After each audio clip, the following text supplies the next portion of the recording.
Hey guys, welcome back to your classes. This side सी दिव्यांशु बांजल। हम लोग आगे यहाँ से स्टार्ट करेंगे हमारे लेक्चर को। ठीक है सर, मैंने आपको यहाँ पे छोड़ा हुआ था लास्ट लेक्चर में। ठीक है सर, यहाँ से हम लोग आगे स्टार्ट करते। चलो एक और चीज़ मैं आपको यहाँ पे बता देता हूँ। यहाँ से हमने कंप्लीट किया हुआ था। एक चीज़ और बता देता हूँ यहाँ पे, जैसे जैसे जैसे जैसे अगर हमारी कंपनी में, सर पहले रफ कर दे रहा हूँ, बहुत ज़्यादा ऐसा दिख रहा है, गंदा गंदा सा। अच्छा अच्छा सा दिखेगा अभी ये। जैसे जैसे जैसे जैसे आ जाइए, हमने यहाँ पे पढ़ा था कि सर सर सर कोई भी ऑडिटर 5 साल के लिए अपॉइंट होता है। बिल्कुल सही बात है सर, कोई भी ऑडिटर अगर आप मैक्सिमम 5 साल के लिए अपॉइंट होगा अगर वह इंडिविजुअल है तो। ठीक है सर, बिल्कुल अच्छी बात है। सर अगर कोई पार्टनरशिप फर्म है तो 10 साल के लिए अपॉइंट होगी। ठीक है सर, अब सर मैं वापस लेके आता हूँ यहाँ पे। स्टार्टिंग का ये डब्बा है ना, ये बड़ा परेशान करने वाला डब्बा है, लेकिन इसको पढ़ना जरूरी है। क्या बोला गया सर यहाँ पे, क्या बोला गया? कोई भी अगर एक इंडिविजुअल ऑडिटर है, कोई भी ऑडिटर एक बार यहाँ पे अपॉइंट हो गया, मतलब इसका 1 साल हो गया नॉन गवर्नमेंट कंपनी में। फिर क्या हो गया?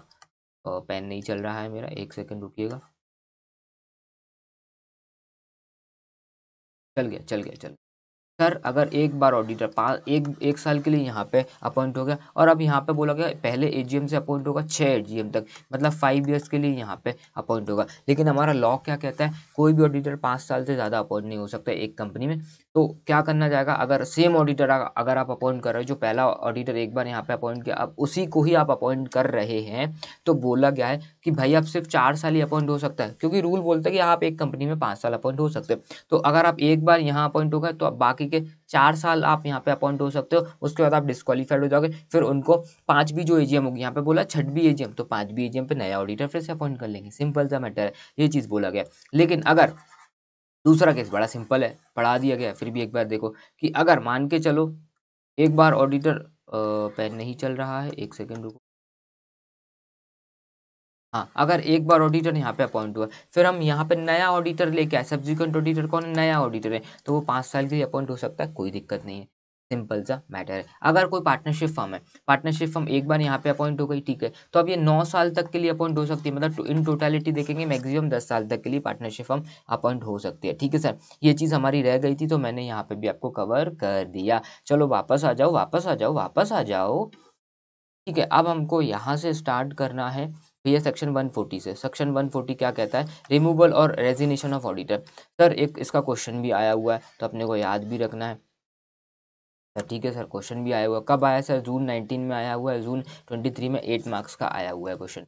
ठीक है सर, आपने को इसको भी पढ़ना है सर। सेक्शन 140 अगर आप पढ़ा रहे हो तो सेक्शन 140 सर, अगर आप पढ़ा रहे हो तो कैसे याद करना है? तो याद करो, सेक्शन 140 14235 ऐसे याद करना है। सेक्शन 140 14235 इस तरीके से अपने को पढ़ना है। क्या पढ़ना है sir? Section 140 subsection 1, subsection 1 section 140 subsection 4, फिर 2 पढ़ना है, फिर 3 पढ़ना है, फिर 5 पढ़ना है। 14235 14235 सेक्शन 140 14235, सिंपल 14235 14235 14235 बस।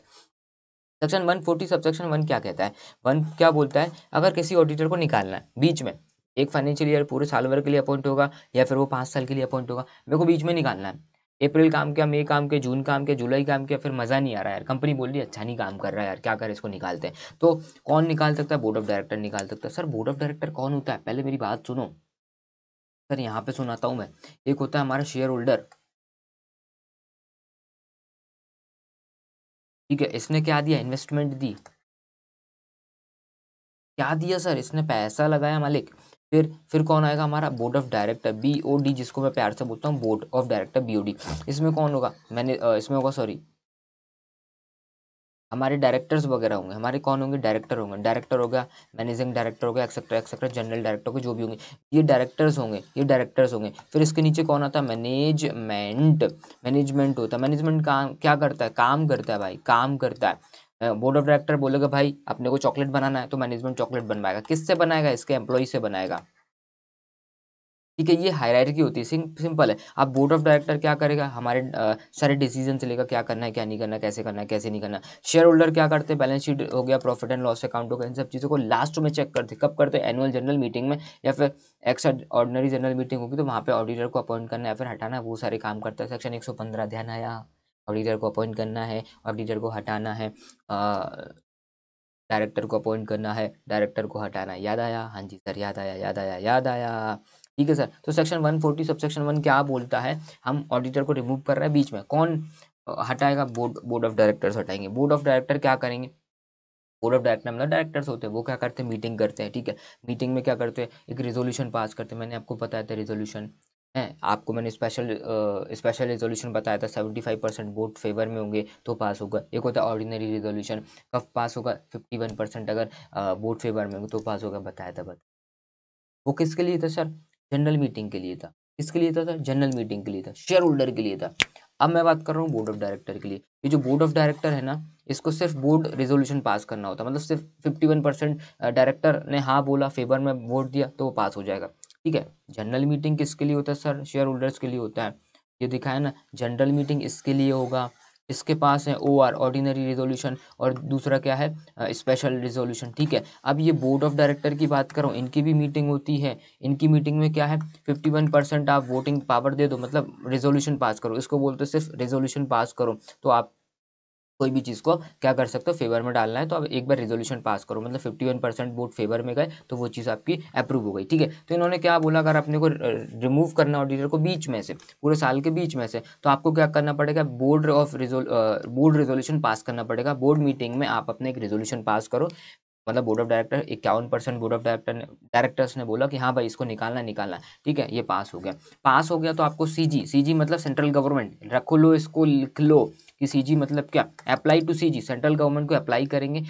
कब से करेंगे, जिस दिन से आपने बोर्ड रेजोल्यूशन पास किया। बोर्ड रेजोल्यूशन मतलब 51% डायरेक्टर ने बोला हाँ भाई इसको निकालो, तो उसकी कॉपी लेंगे, इन्होंने बोला, फिर ये अपने को अप्लाई करना है किसको, सेंट्रल गवर्नमेंट को। सेंट्रल गवर्नमेंट के पास चला जाएगा, कितने दिन में, 30 दिन के अंदर अंदर। जिस दिन तुमने तुम्हारा बोर्ड रेजोल्यूशन पास किया, उससे 30 दिन के अंदर अंदर सेंट्रल गवर्नमेंट को दे आओ। किस फॉर्म में, ADT2, form number ADT2 MCQ के लिए रखो। ADT, लड़की का नाम याद रखो, अदिति से याद होगा ADT2, ठीक है। अदिति हमारी दूसरी क्लास में पढ़ती थी, सेकंड क्लास में पढ़ती थी, ADT ऐसे याद रखना है। ADT2 में अपने को अप्लाई कर देना। फिर सेंट्रल गवर्नमेंट से अप्रूवल आएगा, कितने दिन में आएगा ये नहीं बताया गया, सेंट्रल गवर्नमेंट दे देगी, एक शौ हो गई, ठीक है। तो CG ने अपने को क्या दिया, अप्रूवल दे दिया। जिस दिन से अप्रूवल दिया, वहां से क्या करना पड़ेगा, स्पेशल रेजोल्यूशन पास करना पड़ेगा जनरल मीटिंग में विद इन 60 डेज, मतलब बोर्ड रेजोल्यूशन पास किया, हाँ, फिर तुमने 30 दिन के अंदर अंदर सेंट्रल गवर्नमेंट को दे दिया। सेंट्रल गवर्नमेंट से जिस दिन अप्रूवल आएगा, फिर वो अपने को जनरल मीटिंग में रखना है, शेयर होल्डर के पास लेके जाना है। शेयर होल्डर को 60 दिन के अंदर अंदर उसको पास करना होगा, तब जाके आप हमारे ऑडिटर को निकाल दो, ठीक है सर, ओके। फिर लास्ट में क्या दे रखा हुआ, it is important to note that before taking any, मतलब अगर अपन ऑडिटर को निकाल रहे हैं तो पहले एक reasonable opportunity of being heard they दो। पहले अगर अपन किसी एम्प्लॉय को भी निकालते हैं तो उससे बोलते हैं भाई हम तेरे को निकाल रहे हैं, तू कुछ कहना चाहेगा। पर हमने किसी एम्प्लॉय से बोला कि तुमने चोरी की हुई है, ठीक है, अब तुम अपनी सफाई में कुछ दो। तो यहाँ पे ऐसा ही है, अगर आप किसी ऑडिटर को निकाल रहे हो तो उससे एक बार क्या opportunity of being heard they दो, मतलब उसको मौका दे दो, उसको बोलने को, उसको उसकी बात रखने का मौका एक बार देंगे, ठीक है। ये चीज़ था सेक्शन 140 सबसेक्शन 1, मतलब यहाँ पे कौन है, बोर्ड ऑफ डायरेक्टर निकालना चाह रहा है। अब सेक्शन 140 सबसेक्शन 4 में आता हूँ मैं। Section 140 subsection 4, removal of auditor after the expiry of term, मतलब उसमें पूरे साल भर काम किया, उसके बाद AGM में, एनुअल जनरल मीटिंग में हमको निकालना है। सर कौन निकालेगा, यहाँ पे निकालेगा हमारा शेयर होल्डर। मैंने आपको पहले पढ़ा दिया स्पेशल नोटिस पढ़ा दिया, लेकिन वो यहाँ पे है, ठीक है। सेक्शन 115 का स्पेशल नोटिस दे सकता है, कौन दे सकता है, हमारा शेयर होल्डर दे सकता है। ऑडिटर को निकालना है या फिर ऑडिटर को अपॉइंट करना है, शेयर होल्डर डायरेक्टर को अपॉइंट करना है या फिर डायरेक्टर को निकालना है, तो इन 4 केसेस में स्पेशल नोटिस जाता है सेक्शन 115 का। सर ठीक है, शेयर होल्डर कौन से वाले, अगर इन कोई भी शेयर होल्डर है, फॉर एग्जांपल मैं हूँ, अगर मेरे पास 1% वोटिंग पावर है या फिर 5 लाख रुपए या उससे ऊपर की पेड अप शेयर कैपिटल है, तो मैं ये स्पेशल नोटिस दे सकता हूँ। किसको देना है, कैसे देना है, क्या देना है, कब देना है, देखो। तो मैं क्या है, एनुअल जनरल मीटिंग होगी, एनुअल जनरल मीटिंग से 14 दिन पहले अपनी कंपनी को दे दो। क्यों, क्योंकि वो पूरा व्यवस्था रख लेंगे। 14 दिन पहले अगर आप दोगे, नोटिस वोटिस भेजना होगा कंपनी को एक्सेट्रा, वो पूरी व्यवस्था कर लेंगे, नया ऑडिटर की व्यवस्था करने की तैयारी करेंगे, ठीक है, वो सारे काम करेंगे। इसलिए बोला गया जब भी एनुअल जनरल मीटिंग होगी, शेयर होल्डर को बोलने की पावर कब है, कोई भी काम करने की पावर कब है, एनुअल जनरल मीटिंग में। उससे पहले तो वो मिलते ही नहीं है कंपनी से। तो बोला गया है अगर तुम्हें निकालना है ऑडिटर को, तो बोला गया कि भैया 14 दिन पहले, एनुअल जनरल मीटिंग के 14 दिन पहले कंपनी को स्पेशल नोटिस दे दो, कंपनी को स्पेशल नोटिस दो, लिख के दे दो कि हमें ऑडिटर को निकालना चाहते हैं। फिर कंपनी क्या करेगी, ऑडिट कंपनी क्या करेगी, कंपनी ये स्पेशल नोटिस जो दिया है ना उसकी कॉपी किसको दे देगी, ऑडिटर को दे देगी कि देख भाई ऑडिटर, शेयर होल्डर्स देखो निकालना चाह रहे हैं। फिर क्या होगा, ऑडिटर अपना रिप्रेजेंटेशन देगा, मतलब अपनी सफाई देगा कि मेरे को आप निकाल रहे हो, उससे पहले मेरी बात सुनो। ऑडिटर को क्यों निकालना है, अच्छे से काम नहीं कर रहा होगा, कुछ फ्रॉड कर दिया होगा, कुछ गलतियां होगी तो उसने इग्नोर किया होगा, अच्छे से काम नहीं कर रहा है, तो उससे बोला कि बेटा तू तेरा रिप्रेजेंटेशन दे दे। रिप्रेजेंटेशन मतलब कि पहले क्या हुआ, 115 का नोटिस किसने दिया, शेयर होल्डर ने कंपनी को दिया, कंपनी ने इसको भेज दिया, ऑडिटर को भेजा, मेरे को ही मान लो कि मैं ही ऑडिटर हूँ, ठीक है, मेरे को भेजा। अब मैं अपना रिप्रेजेंटेशन दूंगा, मैं अपनी सफाई दूंगा, अब मैं कंपनी को अपनी सफाई दूंगा, मैं डायरेक्ट शेयर होल्डर से कुछ नहीं बोलूंगा, ठीक है, मेरा कोई कॉन्टैक्ट नहीं, मेरा कॉन्टैक्ट कंपनी से, तो मैं अपनी सफाई दूंगा कि मेरा रिप्रेजेंटेशन, ये लोग कंपनी, मेरा रिप्रेजेंटेशन, मैं ये बातें हैं, ये चीज़ें हुई, ठीक है, इसलिए मैं अच्छे से काम नहीं किया, ये हुआ वो हुआ, इनका प्रेशर था उनका प्रेशर था, ठीक है, मैंने कंपनी को दिया और कंपनी से बोलूंगा, रिक्वेस्ट करूंगा प्लीज़ ये शेयर होल्डर तक पहुंचा देना। क्या लिखा है देखो, ऑडिटर में प्रिपेयर रिप्रेजेंटेशन, अपना रिप्रेजेंटेशन बनाएगा, अपनी सफाई का लेटर बनाएगा, ठीक है, and request for it circulation in general meeting, बोलेगा कि ये शेयर होल्डर को दे देना और जनरल मीटिंग में पहुंचा देना, मतलब जनरल मीटिंग जो होगी, सारे शेयर होल्डर जो आएंगे जनरल मीटिंग में उन तक पहुंचा देना, उनको सर्कुलेट कर देना, ठीक है। अब कंपनी के ऊपर है, सर कंपनी सर्कुलेट कर सकती है या फिर कंपनी सर्कुलेट नहीं करेगी, तो कर दिया तो कोई दिक्कत नहीं है, बात पहुंच गई हमारे शेयर होल्डर तक, ठीक है सर। अगर नहीं करती है, अगर कंपनी ने मान के चलो शेयर होल्डर तक नहीं बात पहुंचाई, दगाबाजी नहीं करना, भाड़ में जाओ, ठीक है, तो अगर कॉपी ऑफ रिप्रेजेंटेशन नहीं सर्कुलेट करते हो तो फिर ऑडिटर के पास पावर है, ऑडिटर के पास क्या पावर है कि उसको जनरल मीटिंग में उसको सुना जाए, क्या सर सुना जाए कि भैया मेरा रिप्रेजेंटेशन तो पहुंचाया नहीं, अब ये कमी थी, इस कारण से ये हुआ, इन्होंने प्रेशर मारा था, ये हुआ वो हुआ, ऐसा हुआ वैसा हुआ, मैं तो अच्छे से काम कर रहा था, ये सब वैसा, जो भी उसको कहना है वो रिप्रेजेंट, उसके पास पावर है, वो कह सकता है जनरल मीटिंग में, एक चीज़। लेकिन अब दूसरी चीज़ क्या हो गई, अगर देखो, या फिर कंपनी को लगता है, ठीक है सर, कंपनी ने क्या किया, रिप्रेजेंटेशन लेटर नहीं भेजा, और फिर कंपनी को क्या लग रहा है, दूसरे वाला पॉइंट पढ़ा रहा हूँ, कंपनी को लग रहा है कि ये जो बंदा है इसके पास जो राइट है कि इसको सुना जाएगा, राइट टू हर्ड, इसको सुना जाएगा जनरल मीटिंग में, ये अब्यूज़ करेगा, वहाँ जाके गाली गलौज करेगा जनरल मीटिंग में, ऐसा एक इक्विपमेंट ले जाएगा, ऐसा वाला मार मूर देगा, कुछ भी करेगा, बंदूक लेके आएगा, तलवार वलवार लेके आएगा, कुछ भी चीज़ कर सकता है। तो कंपनी, अगर auditor is abusing is right to be heard in general meeting, तो कंपनी या फिर एग्रीड पार्टी, जिस पार्टी ने निकाला, जिस शेयर होल्डर ने उसको निकाला, ठीक है, तो वो क्या करेंगे, ट्रिब्यूनल को अप्लाई कर दे कि भैया ये आदमी मार मूर देगा हमको, जनरल मीटिंग में इसकी बात ना सुनी जाए, इसको जनरल मीटिंग में मत बुलाओ, तो ये ट्रिब्यूनल को क्या कर देंगे, अप्लाई कर देंगे। सर ट्रिब्यूनल का मतलब होता है एनसीएलटी, एनसीएलटी मतलब सिंपल सा मैटर है, कोर्ट मान के चलो, कोर्ट है, कोर्ट के पास चले जाएगा, अप्लाई कर देगा। जनरली क्या होता है, एनसीएलटी मतलब नेशनल, एन लिख देता हूँ, NCLT national company law tribunal, national company law tribunal, इसका मतलब क्या है, ये कोर्ट है, मैं एग्जाम हिंदी में समझा रहा हूँ, ये कोर्ट टाइप का है। किस लिए सर, ये सिर्फ जितनी भी कंपनी कोई भी कंपनी से रिलेटेड कोई भी तुम्हारा केस वेस है तो यहीं पे जाता है, एनसीएलटी में जाता है, फिर एनसीएलएटी में जाता है, वहाँ मत पहुँचो तुम, यहीं पे समझो। कोई भी केस है तो नॉर्मल कोर्ट में नहीं लेके जाएंगे, हाई कोर्ट सुप्रीम कोर्ट, उनके लिए हमने कंपनीज ने क्या किया गया है, कंपनीज एक्ट ने अलग से ही बना दिया गया है, तो ये अलग से बेंच बना दिया, अलग से कोर्ट बना दिया, एनसीएलटी, यहाँ पे चले जाओ, ठीक है, तो इनको ट्रिब्यूनल भी बोलेंगे, ठीक है, कभी भी आता है ट्रिब्यूनल मतलब एनसीएलटी, एनसीएलटी, या फिर जनरल टर्म्स में बात करना है, ट्रिब्यूनल मतलब कोर्ट, ठीक है, ठीक है। और ट्रिब्यूनल अगर सेटिस्फाइड हो गया, मतलब हमारा एनसीएलटी सेटिस्फाइड हो गया, हाँ यार वो बंदा क्या है, नाटक कर सकता है जनरल मीटिंग में, तो जो right to be heard in general meeting है वो छीन लिया जाएगा, मतलब वो पावर उनसे छीन ली जाएगी, और ऑर्डर दे दी जाएगी कंपनी को कि उसका जो रिप्रेजेंटेशन है वो भी सर्कुलेट मत करो, कहाँ सर्कुलेट मत करो, जनरल मीटिंग में सर्कुलेट मत करो, शेयर होल्डर से सर्कुलेट मत करो, सिंपल सा ये था, ठीक है। अब एक बार और पढ़ा देता हूँ मैं, सेक्शन 140 सब सेक्शन 4 क्या कहता है कि भैया हमको ऑडिटर निकालना है, कौन निकाल रहा है, अब यहाँ पे शेयर होल्डर निकाल रहा है, पूरे साल भर काम किया, अच्छे से काम नहीं किया, जो भी केस हुआ, अब यहाँ पे ईयर एंड पे कौन निकालना चाह रहा है, जनरल मीटिंग में शेयर होल्डर निकालना चाह रहा है, तो 115 का नोटिस देगा, सेक्शन 115 का स्पेशल नोटिस देगा,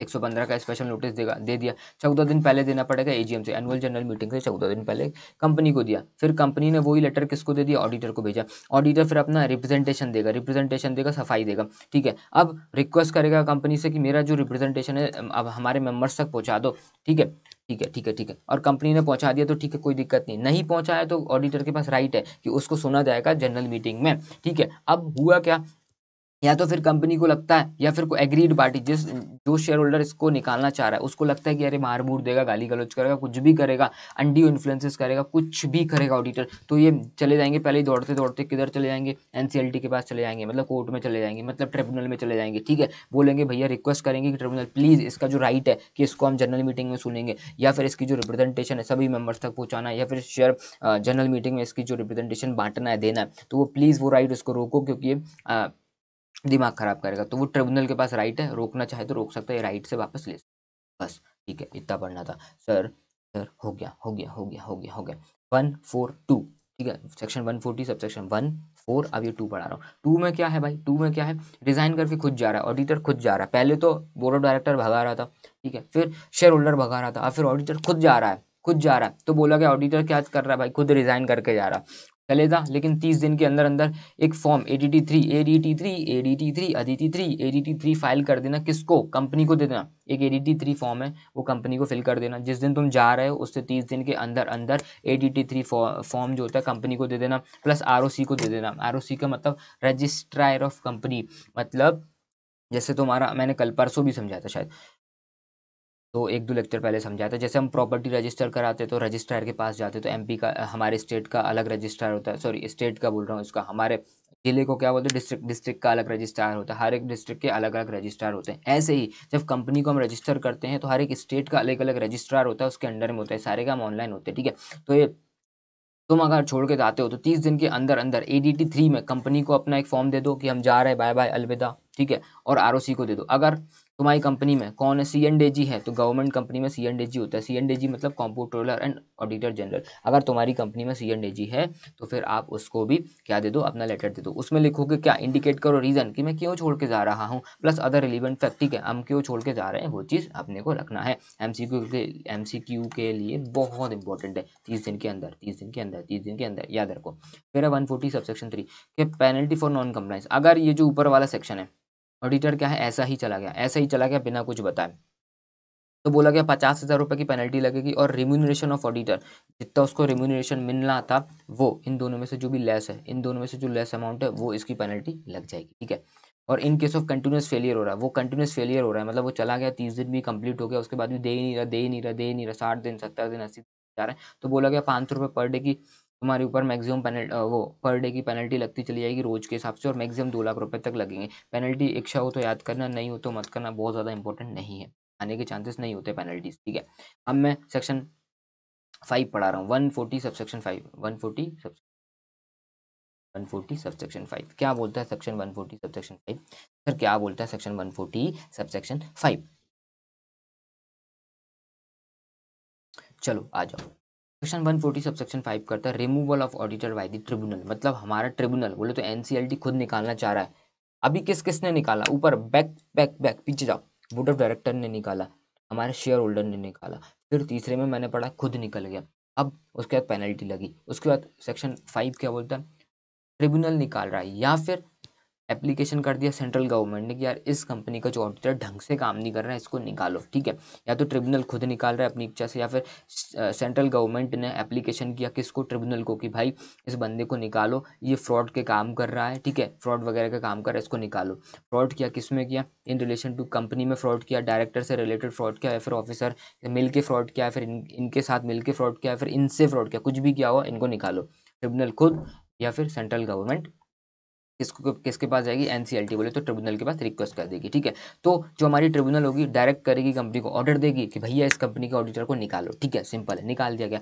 अगर मान के चलो सेंट्रल गवर्नमेंट ने एप्लीकेशन दी थी कि भैया इस कंपनी के ऑडिटर को निकालना है, तो बोला गया है, तो क्या बोला गया है, if application by the central government, और ट्रिब्यूनल उससे सेटिस्फाइड हो गई कि इसको निकालना है, तो 15 दिन के अंदर अंदर उसको क्या किया जाएगा, इट शेल विद इन, रुको रुको रुको, tribunal satisfies change in auditor require, it shall within 15 days of receipt of application में order to remove the auditor. ठीक है, अगर सेंट्रल गवर्नमेंट ने ट्रिब्यूनल को बोला कि हमारे इस कंपनी के ऑडिटर को निकालना है, ठीक है, तो ट्रिब्यूनल क्या करेगी, 15 दिन के अंदर अंदर, ये नाम याद रखना है, 15 दिन मतलब नंबर ऑफ डेज याद रखना है, 15 दिन के अंदर अंदर ऑर्डर दे देगी कंपनी को कि भैया इस कंपनी, तुम्हारी कंपनी के ऑडिटर को निकालो, और सेंट्रल गवर्नमेंट अपॉइंट करेगी दूसरा ऑडिटर। क्या बोला गया, सेंट्रल गवर्नमेंट ने अप्लाई किया किसके पास, ट्रिब्यूनल के पास, कि भैया ऑडिटर को निकाल दो उस कंपनी के, निकाल दिया। तो अगले 15 दिन के अंदर अंदर 15 दिन के अंदर अंदर किसको, सेंट्रल गवर्नमेंट को क्या करना पड़ेगा, दूसरा ऑडिटर अपॉइंट करना पड़ेगा। Sorry sorry sorry sorry sorry, एक मिनट एक मिनट एक मिनट, क्या हुआ, एप्लीकेशन दी सेंट्रल गवर्नमेंट ने किसको, ट्रिब्यूनल को। ट्रिब्यूनल ऑर्डर करेगी 15 दिन के अंदर अंदर, ट्रिब्यूनल ऑर्डर करेगी 15 दिन के अंदर अंदर कंपनी को कि अपने ऑडिटर को निकालो, ठीक है। उसके बाद सेंट्रल गवर्नमेंट अपॉइंट करेगी दूसरा ऑडिटर, सेंट्रल गवर्नमेंट अपॉइंट करेगी दूसरा ऑडिटर, क्योंकि इसने एप्लीकेशन किया हुआ था ऑडिटर को निकालने का, ठीक है साहब। अब ये लास्ट पॉइंट ध्यान रखो, अगर ट्रिब्यूनल ने ऑडिटर को निकाला है, तो ट्रिब्यूनल ने निकाला, बहुत बड़ी बात होती, फ्रॉड वर्ड किया हुआ इसलिए निकाला, फालतू का काम नहीं करती ट्रिब्यूनल, ठीक है। तो अब क्या बोला गया, अगर ऑडिटर को निकाला गया, ट्रिब्यूनल ने निकाला है, तो सर तो ऑडिटर जो है वो इनएलिजिबल होता है 5 साल के लिए किसी भी कंपनी में फिर से ऑडिटर अपॉइंट होने। मतलब जैसे मैं 10 कंपनी में पहले से ऑडिटर था, ठीक है सर, था, कोई दिक्कत नहीं है, ठीक है। अब मेरे को एक कंपनी से निकाल दिया, ट्रिब्यूनल ने बोला कि भैया मैंने फ्रॉड वर्ड कर दिया, तो 10वीं जो कंपनी थी उससे बाहर निकल गया। अब दूसरा रूल क्या कहता है, मैं नई कंपनी में, ऑफ एनी कंपनी बोला गया ना, अब मैं किसी कंपनी में अपॉइंट नहीं हो सकता, क्या लिखा है, ineligible to be appointed as auditor of any company. अब मैं जो 9 कंपनी में अपॉइंटेड था, ठीक है, उसमें तो अपॉइंटेड रहूंगा, 10वीं में मेरे को निकाल दिया गया, जो 11 से लेके आने वाली जो कंपनीज में मैं नई कंपनीज में अपॉइंट नहीं हो सकता 5 साल तक के लिए, लेकिन जो प्रीवियसली जो अपॉइंटेड था मैं 9 कंपनीज में, उसमें तो अपॉइंटेड रहूंगा, कोई दिक्कत नहीं। नई जो कंपनीज में मैं अपॉइंट नहीं हो सकता, ठीक है, ये चीज़ बोला है, 5 साल तक मैं किसी भी कंपनी में अपॉइंट नहीं हो सकता। और जो पहले से मैं अपॉइंटेड था, मैं पहले से किसी कंपनी का ऑडिटर था, उसमें तो रहूंगा, ठीक है। एक कंपनी से मेरे को निकाल दिया गया, ठीक है, सिंपल ये चीज़ बोल रहा है। अब मैं बात करता हूँ, सेक्शन हमारे हो गया 140 के 5 सब सेक्शन हमारे कंप्लीट हो, ठीक है, ओके, ठीक है। एक बार देखना चाहो ब्रेक लेके प्लीज़ उसको देख लेना, ये थोड़े भारी सेक्शन हैं, लगता है टाइम इनको कंप्लीट करने में, ओके।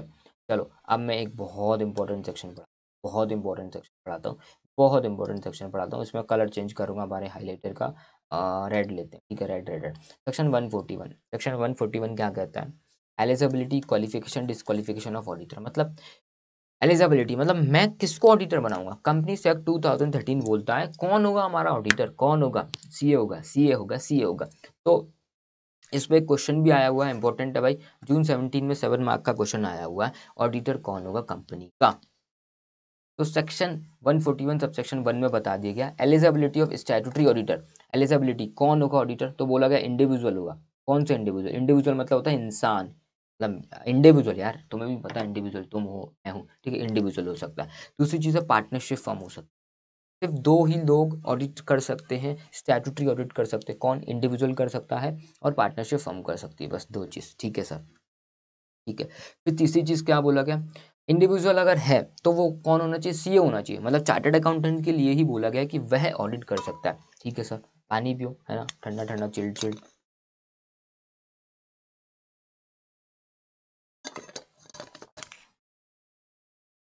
कौन हो सकता है ऑडिटर, सीए साहब हो सकते हैं। Plus having certificate of practice, sir certificate of practice क्या, फॉर एग्जांपल मैंने सीए फाइनल का एग्जाम क्लियर कर लिया, ठीक है, तो मैं ऑडिट कर सकता हूँ, बिल्कुल नहीं कर सकता, मेरे को सर्टिफिकेट ऑफ प्रैक्टिस लेना पड़ेगा। मतलब मेरे को हमारी जो इंस्टीट्यूट है, institute of chartered accountant of India, वहाँ मेरे को रिक्वेस्ट करना पड़ेगा कि मुझे एक सर्टिफिकेट ऑफ प्रैक्टिस दे दो, मैं स्टैट्यूटरी ऑडिटर बनना चाहता हूँ, मैं प्रैक्टिस करना चाहता हूँ, मैं अपनी फर्म डालना चाहता हूँ। सीए क्या करेगा, अपनी फर्म डालेगा, ठीक है।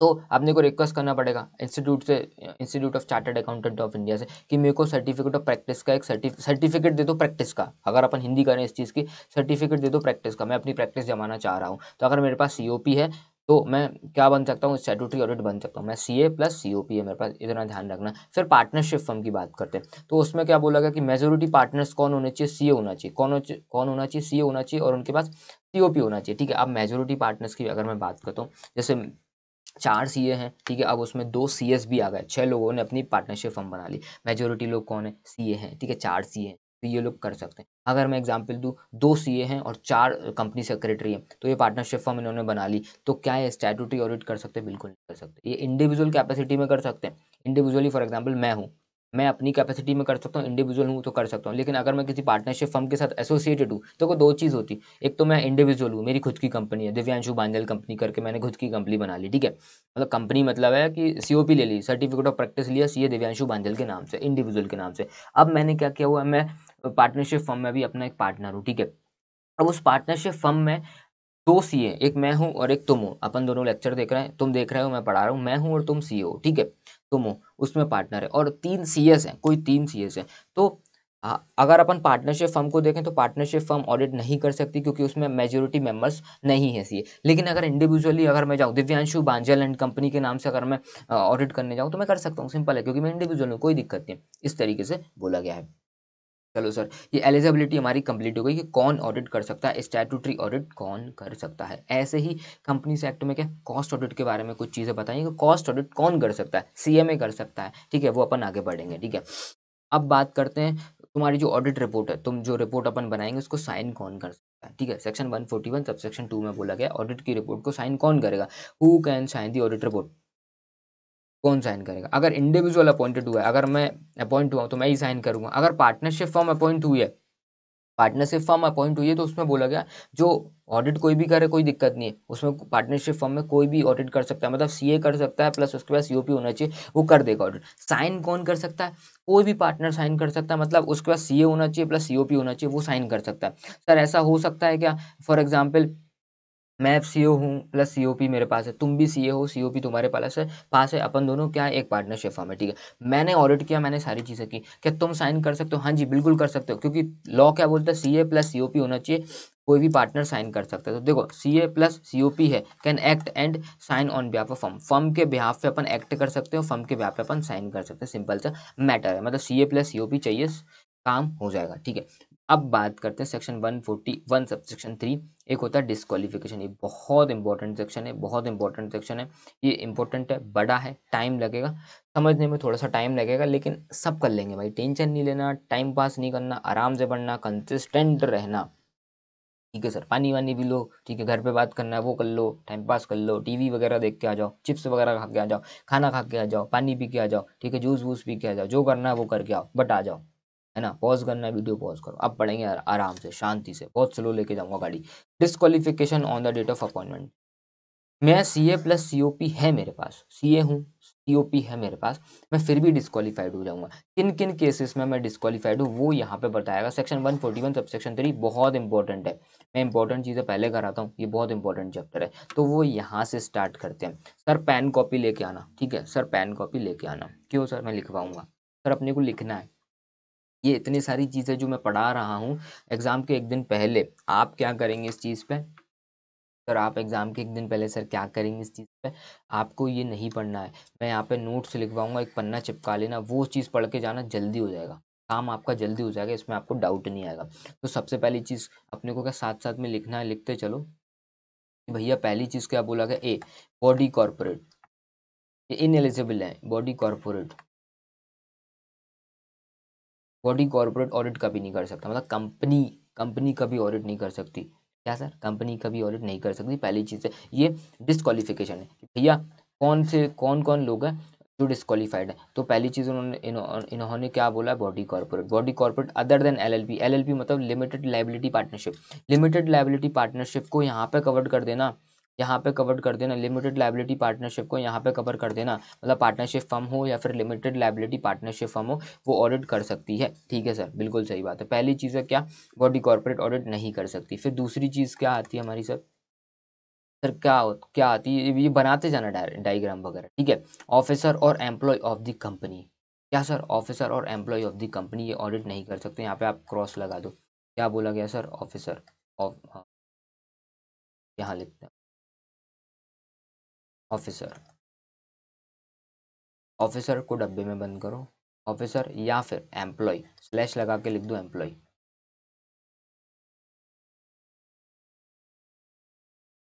क्या लिखना है सर, ऑफिसर और एम्प्लॉय ऑफ कंपनी, ठीक है, ये ऑडिट नहीं कर सकते, क्रॉस करके लिख दो, ठीक है सर, सिंपल, ठीक है सर, दो चीज़ पढ़ा दी मैंने। सर आ जाओ दूसरी टी वाले पॉइंट पे आ जाओ। सर ये ऑफिसर का मतलब क्या होता है सर, मैंने आपको बताता हूँ, ऑफिसर का मतलब होगा आपकी कंपनी का डायरेक्टर, सर कौन होगा, आपकी कंपनी का डायरेक्टर होगा, मैनेजर होगा।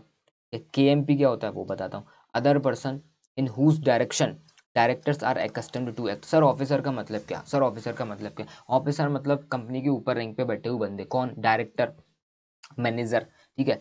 केएमपी का मतलब क्या होता है सर, केएमपी का मतलब बता देता हूँ, KMP का मतलब बता देता हूँ सर, KMP का मतलब बता देता हूँ, कहाँ लिखा है, कहाँ लिखा है, कहाँ लिखा है सर। KMP का मतलब ये दे रखा होगा, KMP की मैनेजरल पर्सन का मतलब होता है whole time director, managing director, manager, CEO, CFO, CS। तो यहाँ पे अपन लिख दें, कहाँ गया, यहाँ पे अपन लिख दें सर, बिल्कुल सर लिख दो। यहाँ पे तुम लिख देना, क्या लिखना है सर अपने को, डायरेक्टर, D बना देना, ठीक है।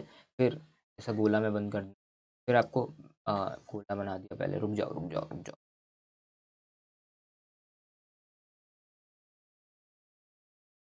ठीक है। डायरेक्टर हो गया, फिर हमारा मैनेजर हो गया, फिर ठीक है, फिर KMP में क्या लिखना है अपने को, होल टाइम डायरेक्टर, ठीक है, मैनेजिंग डायरेक्टर, ठीक है, फिर आएगा CEO, CFO, ठीक है, ये चार, एक और है दिखाता हूँ, CEO, CFO, whole time director, MD, CEO, CFO, और कहाँ था, होल टाइम डायरेक्टर, ठीक है, managing director, manager, CEO, CFO और CS, ठीक है। यहाँ पे डाल दो आप CS और डाल दो CS, कंपनी सेक्रेटरी, ठीक है। CEO मतलब चीफ एग्जीक्यूटिव ऑफिसर, CFO मतलब चीफ फाइनेंशियल ऑफिसर, CS मतलब कंपनी सेक्रेटरी, मैनेजर और MD एक ही होते हैं, ठीक है, मैनेजर होगा कंपनी में या फिर MD होगा, ठीक है। और ये है होल टाइम डायरेक्टर, ये क्या होंगे, हमारे ऑफिसर्स होंगे। और क्या बोला, कोई एनी अदर पर्सन, अदर, कोई ऐसा बंदा है वो डायरेक्टर नहीं है लेकिन वो क्या कंपनी खुद चला रहा है, जिसके मतलब मुकेश अंबानी को लेता हूँ, वो डायरेक्टर नहीं है, एग्जाम्पल दे रहा हूँ कि मुकेश अंबानी क्या है, कंपनी के डायरेक्टर नहीं है, लेकिन क्या है, कंपनी उन्हीं की है, उनने 4 डायरेक्टर रख रखे, तो वो जो इंस्ट्रक्शन करते हैं वो चारों डायरेक्टर फॉलो करते हैं। तो एनी अदर पर्सन हो गया, वो कोई भी पर्सन है जिसके देख रेख में, जिसके कमांड में, जिसके डायरेक्शन में सारे के सारे डायरेक्टर्स काम कर रहे हैं, ठीक है। तो कौन सी चीज़ बोला गया, 2 पॉइंट मैंने आपको पढ़ाए हैं, बॉडी कॉर्पोरेट्स ये नहीं कर सकती, एक चीज़। दूसरी चीज़ क्या बोला गया है हमने, कि कोई भी कंपनी का ऑफिसर है और एम्प्लॉय ऑफ अ कंपनी, ये क्या नहीं कर सकते, हमारा ऑडिट नहीं कर सकते। तो फटाफट इस चीज़ को लिख लो, ऑफिसर के अंदर कौन आएगा, डायरेक्टर आएगा, मैनेजर आएगा, और फिर ये हमारे KMP है, KMP में कौन आएगा हमारा सर, KMP में KMP की मैनेजरल पर्सन, ये 5 लोग आएंगे, कौन से, whole time director, managing director, direct manager, ठीक है, CEO, CFO और CS, ये आएंगे, इतना तुम्हें याद रखना है। फिर सर थर्ड वाला पॉइंट में, ठीक है, ये लिखते चलना साइड साइड साइड में, क्योंकि ऐसे ही याद होगा ये चीज़, मतलब अपने को टफ पड़ेगी अगर अपन इस कंटेंट को दिमाग में रखेंगे तो, ठीक है सर। तीसरा पॉइंट क्या बोला गया है, पर्सन, हाईलाइटर उठा, चलो हाईलाइट ऐसे ही बता देता हूँ, पर्सन हु इज पार्टनर और एम्प्लॉय ऑफ ऑफिसर और employ of a company. Sir क्या बोला सर, क्या सर, क्या सर, क्या, पार्टनर और एम्प्लॉय ऑफ अ ऑफिसर और उसका कंपनी, चलो ठीक है, मैं बनाता हूँ ऑफिसर, ऑफिसर बना लिया अपन ने, ठीक है सर, ऑफिसर बना लिया, या फिर एम्प्लॉय, ऑफिसर और एम्प्लॉय हमने बना लिया, किसके, ये कंपनी के ऑफिसर और एम्प्लॉय हैं। कंपनी मतलब जिस कंपनी में अपने को ऑडिट करना है, ठीक है।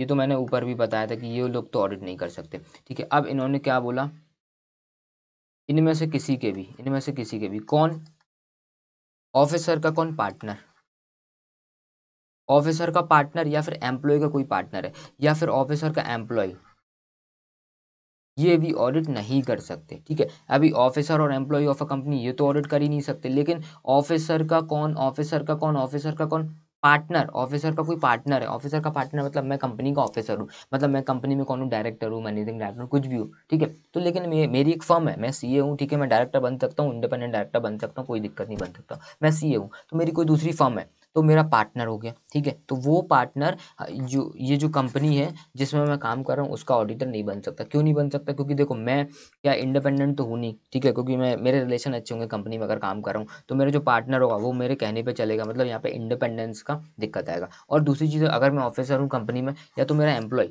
कोई मेरे अंडर में कोई बंदा काम कर रहा है, ठीक है, तो वो ऑडिट नहीं कर सकता। फिर दूसरी बात करते, कंपनी में एम्प्लॉय है, कर्मचारी है, मतलब एम्प्लॉय काम कर रहा है, इसका कोई पार्टनर है, एम्प्लॉय का भी पार्टनर हो सकता है, क्यों, मैं एम्प्लॉय हूँ कंपनी का, मैंने कोई फर्म वम डाल रखी हुई है, तो मेरा पार्टनर हो सकता है कोई भी, ठीक है। और दूसरी चीज़ है, मैं एम्प्लॉय हूँ, तो मेरा भी कोई एम्प्लॉय है, छोटा एम्प्लॉय, मैं बहुत अच्छे लेवल पर काम करता हूँ भाई, तो मेरा छोटा मोटा एम्प्लॉय है, तो वो भी कंपनी का ऑडिटर नहीं बन सकता। मैं बड़ा CA, मेरा कोई एम्प्लॉय है वो भी CA है, ठीक है सर। सिंपल था, 3 पॉइंट हमने कंप्लीट किए। चौथा पॉइंट, पर्सन मतलब CA की बात कर रहे हैं, पर्सन मतलब CA, रिलेटिव और फिर पार्टनर, PRP बोलते हैं, PRP, ये वाला पॉइंट हो गया क्या, हाँ। सी वाला पॉइंट मैंने निपटा दिया। अब मैं डी वाले पॉइंट पे आ रहा हूँ सर, डी वाले पॉइंट पे आ रहा हूँ। ठीक है ठीक है ठीक है ठीक है ठीक है सर, डी वाले पॉइंट पे मैं आ रहा हूँ सर, डी वाले पॉइंट पे मैं आ रहा हूँ। इंपॉर्टेंट पॉइंट है, ध्यान से रखना। इंपॉर्टेंट, पीआरपी की बात करते हैं, पर्सन, पर्सन जो कि सीए है सर, सीए। ठीक है, फिर क्या बोला गया, पार्टनर, पीआरपी है तो पहले रिलेटिव, पर्सन, पार्टनर और फिर है पार्टनर। सर किसका पार्टनर, ये जो सीए बंदा है ना, ये जो ऑडिटर है, ठीक है, जो बनने जा रहा है कंपनी का, कंपनी का जो ऑडिटर बनने जा रहा है वो, या फिर इसका रिलेटिव है, या फिर इसका कोई पार्टनर है। सर क्या कर रहा है, सर क्या कर रहा है, ये सिक्योरिटी हेल्ड कर रहा है। सिक्योरिटी,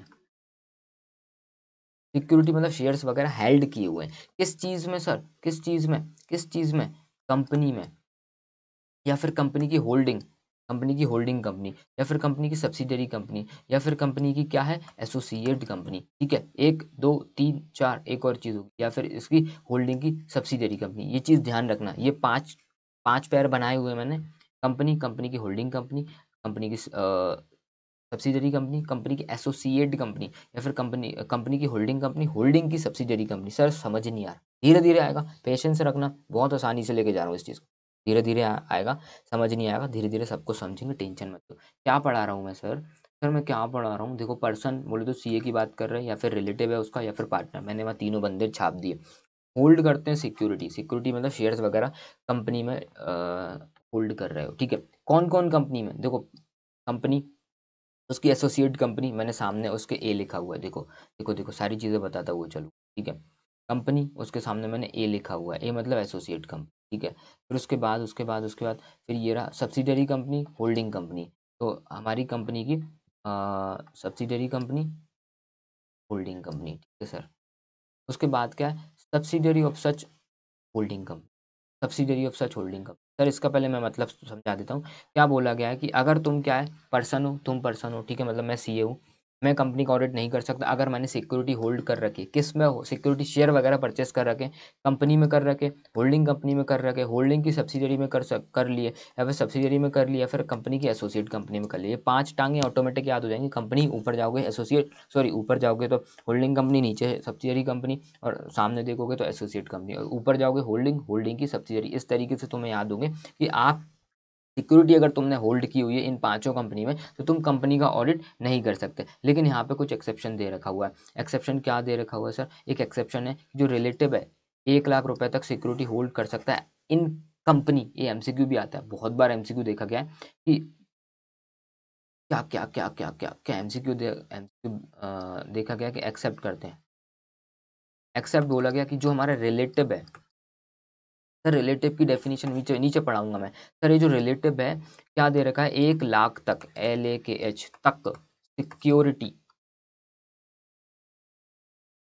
होल्ड कर सकता है,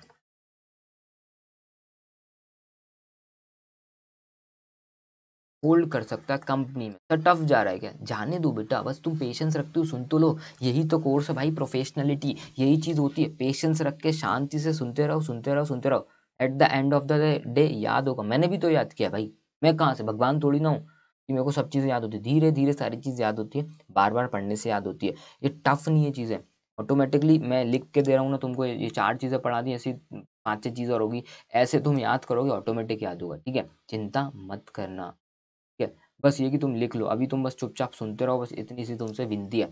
भैया तुमने 1 लाख रुपए तक सिक्योरिटी होल्ड कर सकते हैं कंपनी में, कंपनी में मतलब बोला गया कि यहाँ पे अगर मैं सीए हूँ, ठीक है, मैंने कंपनी में सिक्योरिटी हेल्ड कर रखी, होल्डिंग में, सब्सिडरी में, या फिर एसोसिएट में, या फिर कंपनी की सब्सिडरी में, तो मैं ऑडिट नहीं कर सकता, मेरा रिलेटिव भी नहीं कर सकता, मेरा पार्टनर भी नहीं कर सकता। लेकिन रिलेटिव्स का बोला है, सॉरी सॉरी, रिलेटिव ऑडिट की बात नहीं कर रहा हूँ, रिलेटिव जो है या फिर पार्टनर है वो सिक्योरिटी अगर होल्ड करते हैं तो मैं ऑडिट नहीं कर सकता। मेरा पार्टनर या फिर मेरा रिलेटिव सिक्योरिटी होल्ड करता है इन पांचों कंपनी में, तो मैं ऑडिट नहीं कर सकता। ठीक है, अगर मेरा रिलेटिव है 1 लाख रुपए तक सिक्योरिटी हेल्ड कर रहा है, सिर्फ कंपनी में बोला, कंपनी में अगर 1 लाख रुपए तक सिक्योरिटी हेल्ड कर रहा है तो मैं ऑडिट कर सकता हूँ। यहाँ पे बोला कंपनी, अगर मान के चलो मेरा रिलेटिव है, उसने इस एसोसिएट कंपनी में 1 लाख रुपए तक सिक्योरिटी हेल्ड करके रखा, तो एक्सेप्शन मिलेगा नहीं मिलेगा, मैं ऑडिट नहीं कर सकता। अगर ये कंपनी में 1 लाख रुपए तक सिक्योरिटी हेल्ड कर रहा है मेरा रिलेटिव, तो मैं ऑडिट कर सकता हूँ। अगर ये रिलेटिव इस होल्डिंग कंपनी में सिक्योरिटी हेल्ड कर रहा है तो मैं ऑडिट नहीं कर सकता।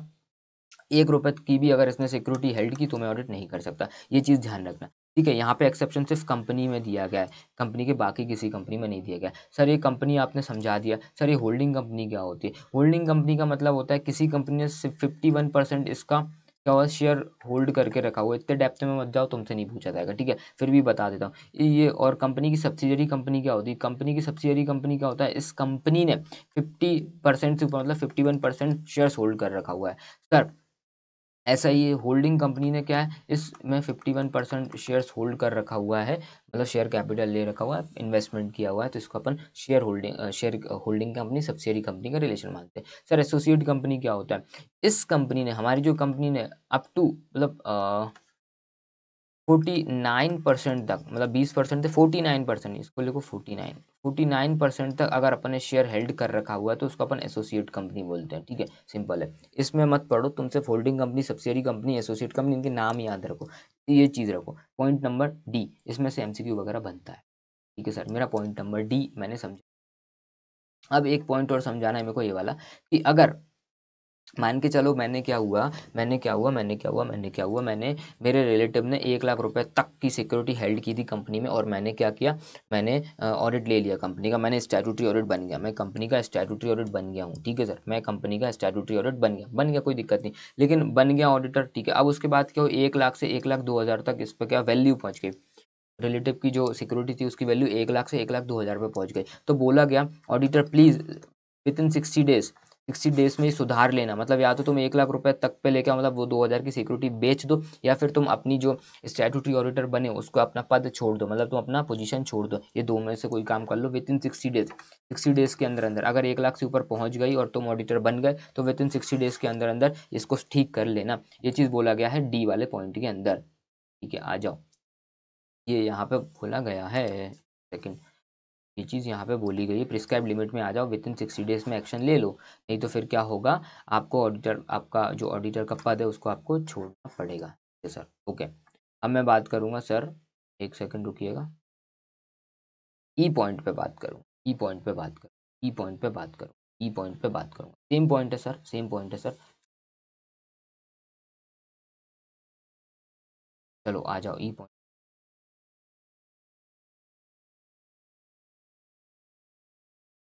सर ई पॉइंट पे बात करता हूँ, कोई पर्सन से ऊपर पड़ा मतलब सी ए, ठीक है। अब फिर बात करता हूँ रिलेटिव, पीआरपी, ठीक है, पर्सन, रिलेटिव, और ये पार्टनर किसका, सीए का, ये जो बंदा बनने, सीए जो है ऑडिटर बनने जा रहा है। अगर इसमें क्या है, इनडेटनेस है, इनडेटनेस का मतलब है INDEPTNESS, कुछ भी कंपनी से पैसा वगैरह लिया हुआ है, किससे लिया हुआ है, कंपनी से लिया हुआ है, मतलब कंपनी से पैसा लिया, वही ऊपर होल्डिंग लिखो, यहाँ पे एसोसिएट लिखो, सॉरी एसोसिएट नहीं, यहाँ पे सब्सिडरी आएगा,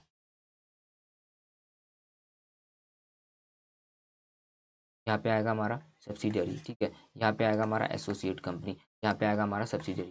क्या लिया हुआ, इंडेटनेस है, पैसा वैसा लिया है, उधार वगैरह लिया है, 5 लाख रुपए तक एक्सेप्टेड है, 5 लाख रुपए तक एक्सेप्ट है, 5 लाख से ऊपर लेते हो तो तुम पे क्या लग जाएगा, तुम ऑडिटर नहीं बन सकते हो। तो आ जाओ, इसमें कुछ और एक्सेप्शन है क्या, वो अपन एक बार चेक कर ले रहे हैं, देखो, ठीक है, इसमें कोई भी एक्सेप्शन नहीं दे रखा हुआ है। देखो भाई, पर्सन है मतलब सीए, अगर उसका रिलेटिव है या फिर उसका पार्टनर, पीपीआरपी या फिर पीआरपी बोलते हैं इनको, पीआरपी, ठीक है। अगर इंडेटनेस टू कैश, इन्होंने कैश लिया है कंपनी से मोर देन 5 लाख, 5 लाख से ऊपर लिया है तुमने, 5 लाख से ऊपर तुमने कैश वगैरह लिया है तो तुम कंपनी में ऑडिटर नहीं बन सकते, तुमने या फिर तुम्हारे रिलेटिव ने या फिर तुम्हारा पार्टनर ने, ठीक है। कंपनी में एसोसिएट कंपनी, सब्सिडियरी में, होल्डिंग में, और वही सब चीज़ है, वो पांचों चीज़ मैंने तुम्हें समझा दी। इन पांचों कंपनी में अगर 5 लाख से ऊपर लिया हुआ है तुमने, अगर 5 लाख रुपए से ऊपर तुमने लिया है तो तुम ऑडिटर नहीं बन सकते। यहाँ पे लिख दो more than 5 lakh, MORE, more than 5 lakh, तो तुम क्या नहीं बन सकते, ऑडिटर नहीं बन सकते, सिंपल मैटर है। ये ई वाला पॉइंट हो गया। अब आगे मैं पॉइंट पढ़ाता हूँ, एफ वाला पॉइंट, सर आ जाओ, एफ वाला पॉइंट पढ़ाते हैं सर। एफ वाला पॉइंट की बात करते हैं सर, एफ वाला पॉइंट भी सेम चीज़ बोलता है कि भाई पीआरपी तुमने गारंटी दे दी है, पर्सन, रिलेटिव या फिर पार्टनर ने गारंटी दे दी for indebtedness to third person, this इन ही कंपनी में, ठीक है। चलो चलो चलो आ जाओ, फिर से बनाता हूँ मैं अगला पॉइंट। ये तीनों पॉइंट इंपॉर्टेंट है, पीआरपी वाले तीनों पॉइंट इंपॉर्टेंट है, बाकी ज़्यादा इंपॉर्टेंट नहीं है। पीआरपी क्या किया तुमने, गारंटी दे दी, गारंटी दे दी, किसको दे दी, थर्ड पर्सन को, समझा नहीं सर मैं, सॉरी, गारंटी दे दी किसकी, थर्ड पर्सन की गारंटी दे दी, किसको दे दी, कंपनी को दे दी। मैं अच्छे से बना देता हूँ। गारंटी का मतलब क्या होता है सर, पहले वो तो समझाओ। देखो फॉर एग्जाम्पल रिलायंस अंबानी की कंपनी है, ठीक है। अब मैं कौन हूँ, सीए बनने वाला, मतलब मैं स्टेट ऑडिट करने वाला हूँ, ठीक है। या फिर मैं जो स्टेट ऑडिट करने वाला जो सीए उसका रिलेटिव हूँ, या फिर मैं उसका पार्टनर हूँ। मैंने क्या बोला, मैंने गारंटी दे दी रिलायंस को या फिर मुकेश अंबानी जी को कि अंबानी जी प्लीज़ ये थर्ड पार्टी को क्या पैसा दे दो, क्या दे दो, पैसा दे दो, मैं गारंटी ले रहा हूँ। अगर ये पैसा नहीं देगा तो मैं गारंटी ले रहा हूँ, होता है ना यार, कि भाई मैं गारंटी ले रहा हूँ, ये पेमेंट वापस दे देगा। तो तुमने गारंटी दे दी किसको, कंपनी को। वही 5 बातें, होल्डिंग को, ठीक है, इसकी सब्सिडरी को। अब ऊपर वाला पॉइंट मिटा दे, ऊपर का पॉइंट मिटा रहा हूँ मैं, ई वाला पॉइंट तुम लिख लो प्लीज़, मैं मिटा रहा हूँ क्योंकि मेरे पास जगह नहीं है। या फिर अपन ऐसा करते हैं, ये एफ वाला पॉइंट मिटा देता हूँ, ठीक है, तो मैं कन्फ्यूज़न नहीं होगी। चलो चलो, पी आर पी है, ठीक है। गारंटी GARANTE, गारंटी दे दी, किसको दे दी, कंपनी को दे दी, या फिर अपने होल्डिंग को दे दी, होल्डिंग या फिर सब्सिडरी को दे दी, या फिर अपने एसोसिएट को दे दी, या फिर आपने खुद की सब्सिडरी को। वही 5 पैर गारंटी दे दी है, ठीक है। तो आप कंपनी का क्या नहीं बन सकते, ऑडिटर नहीं बन सकते, ठीक है, नहीं बन सकते। लेकिन यहाँ पे एक्सेप्शन है, एक्सेप्शन है। अगर PRP ने अगर 1 लाख रुपए तक 1 लाख रुपए तक गारंटी दी है तो चलेगा, कोई दिक्कत नहीं। 1 लाख रुपए तक गारंटी दी है तो आप ऑडिटर बन सकते हो। तो ध्यान रखना, यहाँ पे 2 लिमिट मैंने समझाई है, एक है 5 लाख रुपए की लिमिट है, एक है 1 लाख रुपए की। मतलब 1 लाख रुपए तक तुम गारंटी दे सकते हो इन किसी भी कंपनी में, कोई दिक्कत नहीं है। लेकिन और ऊपर वाली केस में क्या था, 5 लाख रुपए तक क्या है, तुम कैश ले सकते हो कंपनी से, कोई दिक्कत नहीं, तुम ऑडिटर बन सकते हो। और यहाँ पे क्या दे रखा हुआ था, 1 लाख रुपए। अगर आपका रिलेटिव 1 लाख रुपए तक सिक्योरिटी होल्ड कर रहा है तो आप ऑडिटर बन सकते हो, कोई दिक्कत नहीं। तो 1 लाख, 5 लाख, 1 लाख, ये 3 लिमिट याद रखनी है, 1 लाख, 5 लाख, 1 लाख, ठीक है, ये 3 लिमिट तुम्हें याद रखनी है। ऐसे करके तुम करो। और मेरी राइटिंग दुनिया की सबसे बेस्ट राइटिंग है, कंपेयर बिल्कुल मत करना, क्योंकि मैं पेन टैब पे लिखता हूँ, वो वैसे भी अच्छी नहीं आती है ना। पेपर पेन पे लिखता हूँ तो अच्छी आती है इस पर, लेकिन मैं मेरी आदत नहीं है तो वो थोड़ा सा मैंने कर लेना यार, ठीक है। पर्सन PRP की बात कर रहा है, अगर तुमने गारंटी दी है थर्ड पार्टी को, किसी की भी गारंटी दे दी कंपनी की, भैया कंपनी को गारंटी दी है किसी की भी, कि मतलब थर्ड पार्टी को पैसे दे दो, कंपनी हम तुम्हें गारंटी दे रहा है। अगर तुमने गारंटी दी है कितने रुपए की, 1 लाख रुपए तक तुमने गारंटी दी है, तुमने या फिर मतलब सीए ने या फिर रिलेटिव ने या फिर उसके पार्टनर ने, कोई दिक्कत नहीं, 1 लाख रुपए तक आप गारंटी दे सकते हो, कोई प्रॉब्लम, कोई इशू नहीं है, ठीक है सर। ये मेरा एफ वाला पॉइंट हो गया। अब मैं जी वाले पॉइंट पे जाता हूँ। अब जी वाला पॉइंट क्या कहता है, बहुत सिंपल से है, अब तो खत्म है, मतलब गाड़ी खत्म है, हमारी गाड़ी खत्म होने वाली है, मतलब गाड़ी हमारे डेस्टिनेशन पे पहुंचने वाली, कोई दिक्कत नहीं है, ओके। हमारा जी वाला पॉइंट क्या कहता है, जी वाला पॉइंट क्या कहता है कि हमारा सी है, बोले तो पर्सन पार्टनर और पर्सन रिलेटिव और पार्टनर ने क्या किया हुआ है, बिजनेस का ट्रांजेक्शन, बिजनेस का कोई ट्रांजेक्शन करते हो। ध्यान रखना 5 पैर नहीं बनेंगे, यहाँ पे 6 पैर बनेंगे। कंपनी, होल्डिंग कंपनी, इसकी सब्सिडरी कंपनी, हमारी एसोसिएट कंपनी, और यहाँ पे हमारी सब्सिडरी कंपनी। एक और बना रहा हूँ भाई लोग मैं येलो कलर से,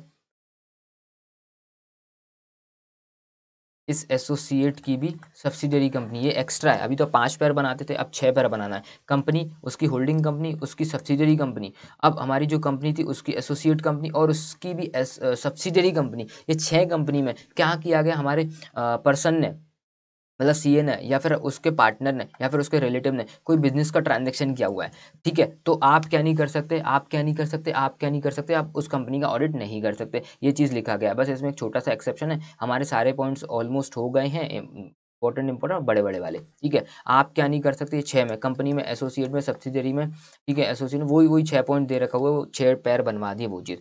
लेकिन यहाँ पे बोला गया एक एक्सेप्शन दे रखा हुआ है, एक एक्सेप्शन दे रखा हुआ है, एक एक्सेप्शन दे रखा हुआ है। सर एक नहीं, 2 हैं वैसे एक्सेप्शन।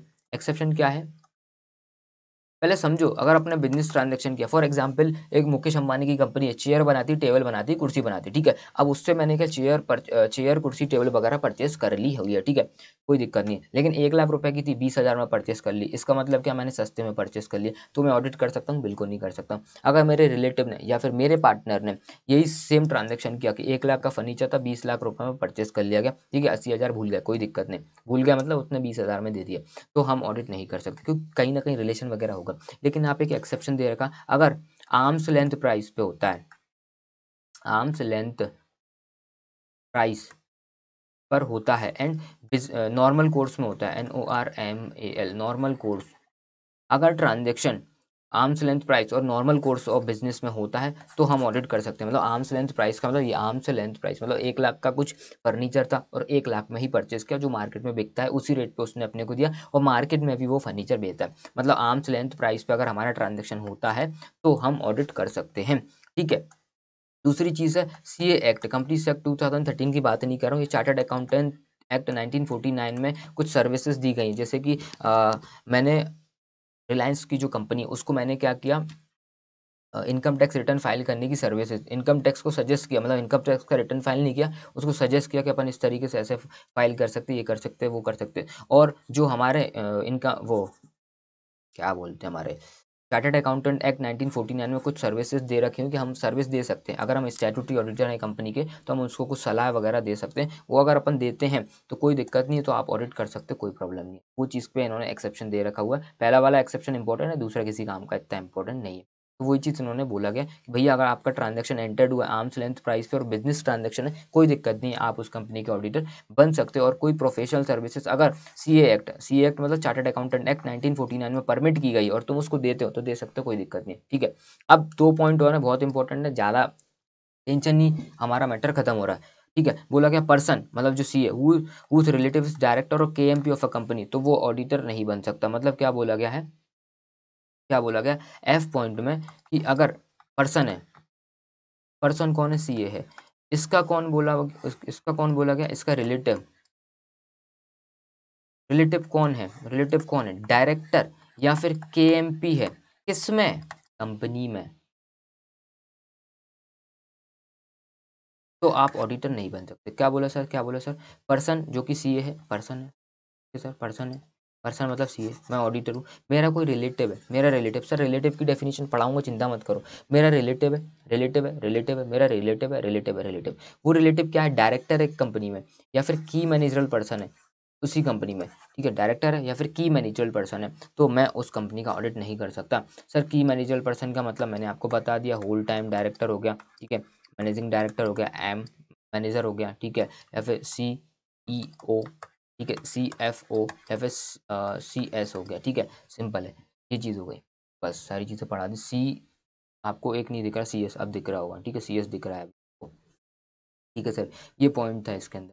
चलो ये वाला भी मैंने आपको करा दिया, कहाँ गया, ये दे रखा हुआ है, क्या बोला गया, पर्सन जिसका रिलेटिव कौन है, डायरेक्टर है या फिर की मैनेजरल पर्सन है कंपनी में, तो मैं ऑडिट नहीं कर सकता। और दूसरी चीज़ है, लास्ट वाला पॉइंट है कि पर्सन बोले तो सी है, फुल टाइम एम्प्लॉयड एल्चर, मतलब मैं हूँ कहीं जॉब करता हूँ, तो क्या मैं स्टैट्यूटरी ऑडिट कर सकता हूँ, बिल्कुल नहीं कर सकता। या फिर दूसरा पॉइंट, ये बहुत इंपॉर्टेंट है भाई लोग, अगर मैं होल्ड करता हूँ, मैंने होल्ड किया है 20 ऑडिट्स, बोला गया है कि 20 आप ऑडिट होल्ड कर सकते हो। सर एक लिमिट होती है, हर एक ऑडिटर की लिमिट दी गई कि आप कितने स्टैट्यूटरी ऑडिट कर सकते हो, कितनी कंपनियों का आप ऑडिट कर सकते हो। तो बोला गया है कि मैं सिर्फ 20 कंपनी का ऑडिट कर सकता हूँ, स्टैट्यूटरी ऑडिट की बात कर रहा हूँ, बाकी ऑडिट की बात नहीं कर रहा हूँ। तो सुनो मेरी बात कि अगर मैं किसी के जॉब कर रहा हूँ तो मैं ऑडिट नहीं कर सकता। ठीक है, फुल टाइम एम्प्लॉयमेंट हूँ कहीं पे तो मैं जॉब नहीं, मतलब मैं स्टैट्यूटरी ऑडिट नहीं कर सकता, सिंपल सी बात है। ठीक है, ठीक है, ठीक है, ठीक है, कोई दिक्कत नहीं। या फिर मैंने 20 ऑडिट ले रखे हैं, मैं ऑलरेडी 20 कंपनीज का ऑडिट कर रहा हूँ, तो मैं नई कंपनी का 21वीं कंपनी का ऑडिट कर सकता हूँ, नहीं कर सकता क्योंकि स्टेट ऑडिट है, इसमें मतलब टाइम लगता है, समय लगता है, वो नहीं चाहते, इंस्टीट्यूट नहीं चाहती है या फिर कंपनी से नहीं चाहता कि हमारी क्वालिटी ऑफ वर्क बिगड़े। देखो अगर मैंने बहुत सारे ऑडिट ले रखे होंगे तो सर बिल्कुल ये बात तय है कि मैं कम कम टाइम डिवोट कर पाऊंगा, मेरी क्वालिटी ऑफ सर्विस नहीं निकल पाएगी।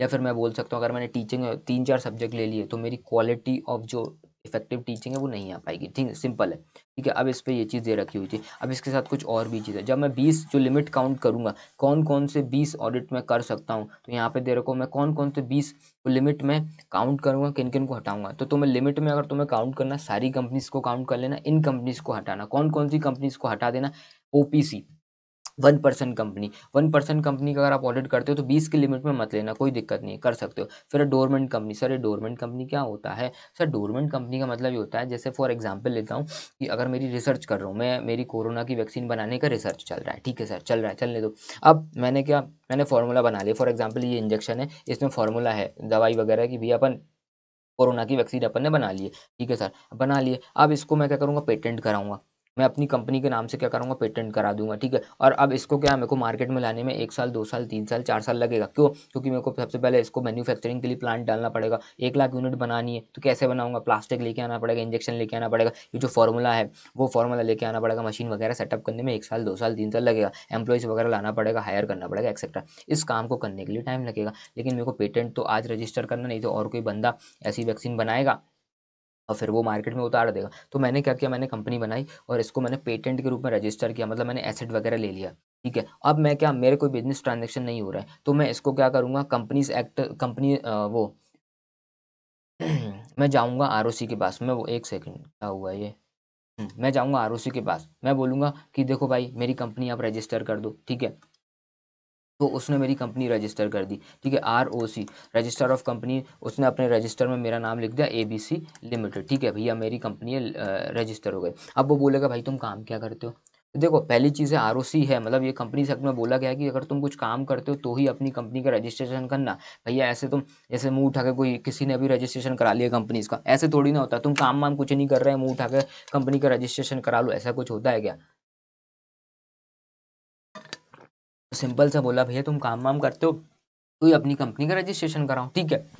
अब प्रॉब्लम क्या है भाई, ठीक है, अब हमारा काम क्या 2 साल 3 साल 4 साल बाद चालू होगा, तो अब क्या किया गया, ROC ने एक चीज़ बोला कि तुम अपना जो है, अपना जो नाम है इसमें लिखवा लो, डोरमेंट रजिस्टर में, DORMANT, डोरमेंट कंपनी के रूप में अपना नाम इस रजिस्टर में लिखवा लो। यहाँ पे ये जो रजिस्टर है हम इसमें लिखेंगे एक्टिव कंपनीज का नाम, की जो जो एक्टिव कंपनी जो रेगुलर ट्रांजेक्शन कर रही हैं, बिजनेस ट्रांजेक्शन कर रही, उसमें इनका नाम लिखेंगे। तुम इस रजिस्टर में अपना नाम लिखवा लो, इसका नाम है डोरमेंट कंपनी, मतलब अभी काम नहीं हो रहा, फ्यूचर में काम होगा। अब दूसरी चीज़ समझा दो, जैसे ट्रस्ट वगैरह होता है, मंदिर वगैरह बन रहा होता है, मंदिर के क्या होता है, लैंड बिल्डिंग हो गई, एसेट है। मंदिर कब से चालू होगा, दान कब से आना चालू होगा, 5 साल बाद, जिस दिन हम मंदिर का उद्घाटन करेंगे, ठीक है। अभी क्या हो रहा, बिल्डिंग बन रही है, मंदिर की मूर्ति नहीं आई है, तो ऐसे में क्या करते हैं भैया, उसको ट्रस्ट के रूप में, ट्रस्ट छोड़ो, अगर अपन उसको कंपनी बनाना चाह रहे हैं तो अपन उसको कंपनी बना लेंगे, ठीक है, और उसके एसेट के रूप में रख लेंगे, भैया ये एसेट वगैरह है, इसमें काम काज चल रहा है, ठीक है। तो अपन उसको क्या, डोरमेंट कंपनी के रूप में रखेंगे कि जिसका बिजनेस के ट्रांजेक्शन आने वाले सालों में होगा, अभी बस इसको रिकॉर्ड करके रखो, ठीक है। तो अगर आप ऐसी कंपनी का ऑडिट कर रहे हैं तो कोई दिक्कत नहीं, तो 20 की लिमिट में मत लेना। फिर तीसरी चीज़ है स्मॉल कंपनी। स्मॉल कंपनी कौन सी होती है सर, जिसका paid up share capital 4 crore तक है और टर्नओवर जिसका 40 करोड़ तक है। लॉ की पोर्शन है तो मैं दिमाग नहीं लगाना, तो क्या है, फिर भी पेड अप शेयर कैपिटल लिख लो 4 करोड़ तक है, एंड जिसका टर्नओवर, प्रीवियस ईयर का टर्नओवर देखेंगे 40 करोड़ तक है, उसको अपन स्मॉल कंपनी बोलेंगे। अगर आप इनका ऑडिट करते हो तो कोई दिक्कत नहीं है, 20 की लिमिट में अपने को काउंट नहीं। फिर चौथी चीज़ है प्राइवेट कंपनी है। प्राइवेट कंपनी जिसका paid up share capital is less than 100 crore. यहाँ पे ध्यान रखना, मैंने लास्ट टाइम एक बच्चे का, एक नहीं 5-6 बच्चों का मैंने टेस्ट लिया हुआ था, उन्होंने क्या लिखा हुआ था, अप टू 100 करोड़। क्या ध्यान रखना, लेस देन 100 करोड़ है यहाँ पे। प्राइवेट कंपनी है जिसका पेड अप शेयर कैपिटल कितना है, लेस देन 100 करोड़, 100 करोड़ से कम है, एंड डिफॉल्ट नहीं कर रहा है फाइनेंशियल स्टेटमेंट को फिल करने में और एनुअल रिटर्न फाइल करने में। मतलब सर कंपनी को क्या होता है, अपने जो balance sheet, profit and loss account, annual return वगैरह मिनिस्ट्री ऑफ कॉर्पोरेट अफेयर्स, मतलब ROC को एक लिमिटेड टाइम पीरियड होता है वहाँ पे सबमिट करना होता है, लेकिन क्या होता है नहीं करते तो उसको डिफॉल्ट बोलते हैं, ठीक है। तो इन्होंने वही चीज़ बोला कि अगर कंपनी ने कोई डिफॉल्ट नहीं किया है, टाइम पे इन्होंने एनुअल रिटर्न और फाइनेंशियल स्टेटमेंट फिल किया हुआ है, तो आप, अगर आप इनका ऑडिट करते हैं कोई दिक्कत नहीं, आप कर सकते हो। ये 20 की लिमिट में अपने को कैलकुलेट नहीं करना है, और इनकी पेड अप शेयर कैपिटल कितना होना चाहिए, 100 करोड़ से कम होना चाहिए। सिंपल, सिंपल है सर। हाँ जी सर, बिल्कुल सर। सर इस पे भी क्वेश्चन आ सकता है, अपने को दिमाग में रखना होगा, ठीक है सर। मैं यहीं तक आपको पढ़ाने वाला हूँ, ठीक है। आज हम लोग कल करेंगे कंप्लीट, और इससे पहले जाना नहीं है, रुको जरा भाई, तुम बंद करने पे आ गए हो, रुको रुको रुको, ये एक दो एग्जाम्पल और समझाता हूँ मैं सबसे पहले। जैसे फॉर एग्जाम्पल हमको 20 की लिमिट दी गई है, ठीक है, 20 की लिमिट दी गई है, तो पहला एग्जाम्पल क्या, 20 की लिमिट है, ठीक है सर, 20 की लिमिट है। तो अब हुआ क्या, मैंने 25 ऑडिट किए, AUDI थी, कमेंट में बताना मेरे मालिक, मैंने 25 ऑडिट किया, तो 20 तो मेरी नॉर्मल कंपनीज थी, नॉर्मल कंपनी, ठीक है। और फिर नॉर्मल कंपनी, फिर 5 मेरी OPC कंपनी हो गई, ठीक है, और 3 मेरी small company, SMALL small company हो गई। तो मेरे टोटल ऑडिट कितने हो, 20 5 25 और 3 28, 28 मेरे टोटल ऑडिट होगा, TOTAL। तो क्या मैं ये कर सकता हूँ, क्या मैं ये 25 किया, यहाँ पे 28 कर लो, ठीक है, क्या मैं ये कर सकता हूँ क्या, हाँ बिल्कुल कर सकते हो, क्योंकि 20 की जो लिमिट है अपने को डोरमेंट ओपीसी कंपनी को कैलकुलेट नहीं करना है, स्मॉल कंपनी को कैलकुलेट नहीं करना है, अपने को बाकी जो बची कंपनी उसको कैलकुलेट करना है, ठीक है। तो आप बिल्कुल 28 कंपनीज का ऑडिट कर सकते हो। एक और एग्जाम्पल देता हूँ, एक और एग्जाम्पल, एक और फटाफट कर लो क्योंकि एमसीक्यू वगैरह में पूछते हैं, ठीक है। एक एग्जाम्पल है, मैंने टोटल 30 कंपनीज का ऑडिट किया, ठीक है। मैंने टोटल 30 कंपनीज का मैंने ऑडिट किया, ठीक है सर, 30 कंपनीज का ऑडिट किया। 30 कंपनी में से कौन कौन सी कंपनीज है सर? मेरी 10 कंपनीज ओपीसी है, ओपीसी, ठीक है सर, ओके। और मेरी 5 कंपनीज प्राइवेट है, प्राइवेट पीवीटी प्राइवेट लिमिटेड है, ठीक है, जिसका जिसका जिसका paid up share capital 50 crore तक है, 50 करोड़ तक है, बट डिफॉल्टेड है, defaulted in filing annual return और फाइनेंशियल स्टेटमेंट। ध्यान रखना जो मैं लिखवा रहा हूँ उस चीज़ को लिखो फटाफट, इसको लिख भी लेना, तुम्हारे काम भी आएगी। क्या हुआ, मैंने 10 ओपीसी कंपनी का ऑडिट किया, ठीक है, 5 मैंने प्राइवेट कंपनीज का ऑडिट किया, जिसने क्या किया, पेड अप शेयर कैपिटल तो 50 करोड़ है, कोई दिक्कत नहीं है, लेकिन उसने डिफॉल्ट किया हुआ है एनुअल रिटर्न फाइल करने में, ठीक है। 10 5 15 हो गई। और फिर बाकी कौन सी कंपनीज है?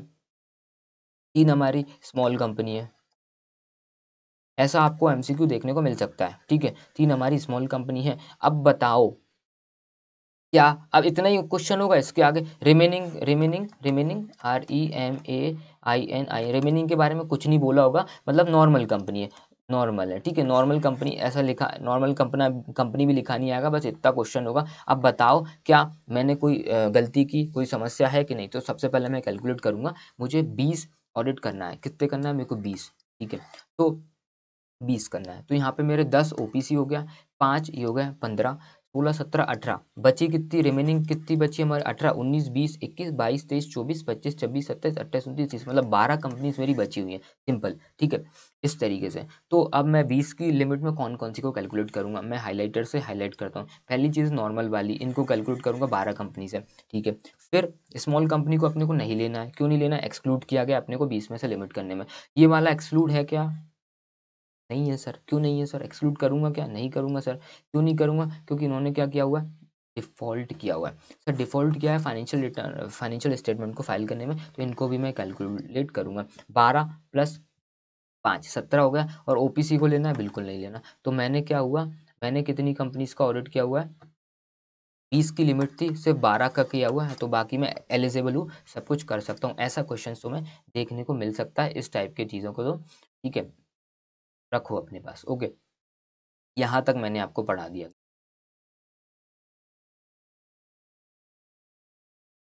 चलो ये और छोटा सा और पोर्शन पढ़ लो, थोड़ा सा भारी लग रहा होगा, प्लीज़ प्लीज़ प्लीज़ आप ब्रेक लेके पढ़ना, प्लीज़ 5 मिनट और पढ़ा रहा हूँ, प्लीज़ पढ़ लेना। कुछ पॉइंट्स और अपने को दिमाग में रखना है। हर एक qualified CA who is not in full time employment he shall be auditor of a maximum 20 companies. 20 companies में आप ऑडिटर बन सकते हो, ये ऊपर वाला ज्ञान वाले, ऊपर का ज्ञान, सॉरी सॉरी, ये क्या हुआ?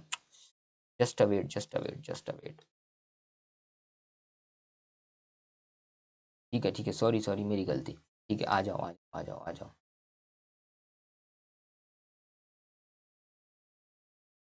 चलो वापस वापस वापस वापस, ठीक है सर, परफेक्ट है सब कुछ, ये परफेक्ट, एक second, just a wait, just a wait, a wait.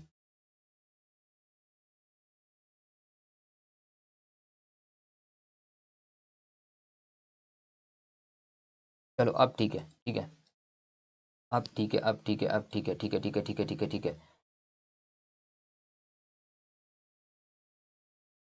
चलो आ जाओ, अपने आप को छोटा कर ले, ठीक है, ठीक है, ठीक है, ठीक है सर, आ जाओ आ जाओ आ जाओ आ जाओ। देखो क्या हुआ, 20 मैक्सिमम 20 कंपनीज में कर सकते हैं, वही ज्ञानबाजी दे रहे थे, ठीक है। इनके सो पार्टनरशिप फर्म, हाँ याद ध्यान रखो, अगर तुम्हारे पास कोई पार्टनरशिप फर्म है, तो पार्टनरशिप में मान के चलो तुम्हारे पास पार्टनरशिप फर्म है, मतलब मैं सीए, तुम सीए और एक और, हम 3 पार्टनर्स हैं। तो इंडिविजुअल कितनी लिमिट है? 20 20 20, तीनों को 20 20 20 की लिमिट हमको मिलने वाली है, मतलब हम टोटल, अगर हम पार्टनरशिप फर्म की बात करें तो हम 60 ऑडिट कर सकते हैं टोटल। वही चीज़ इन्होंने यहाँ पे ज्ञान दिया है कि टोटल आप 60 कंपनीज का ऑडिट कर सकते हो अगर तुम पार्टनरशिप फर्म हो, ठीक है।